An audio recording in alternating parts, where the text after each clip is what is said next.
কোনোদিন কাবাগরের সামনে গেলে বা কোন আত্মীয় স্বজন গেলে বলবেন, কাবাগর দেখার সাথে সাথে প্রথম যখন কালো অংশটা চোখে পড়বে, যখন আপনি মসজিদে হেরমের গেট দিয়ে ঢুকবেন, যখন ওই Fahad Gate, King Fahad Gate আছে, যখন ঢুকবেন অনেক দূর থেকে কালো কালো কাবাগরের একটু একটু দৃশ্য ভেসে উঠবে চোখের সামনে। তখন দোয়াটা করবেন কি? দোয়া করবেন কয়টা? যখন কয়টা? একটা দোয়াই কবুল হবে দেখার সাথে সাথে। কাবা ঘর দেখার সাথে সাথে প্রথম যে দোয়াটা করবেন ওটা কবুল করবেন কে?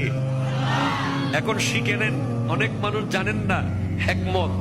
আপনি একটা দোয়া করবেন, একটাই শেষ, একটা সুযোগ পাবেন আপনি, কিন্তু আপনি এমন এক দোয়া করবেন যেন যতদিন ওখানে থাকেন প্রত্যেক দোয়া কবুল হয়ে যায়। এই হিকমতি দোয়াটা শিখে নেন। আপনি বলবেন, আল্লাহ আমি 10, 12, 15 যতদিন এখানে থাকবো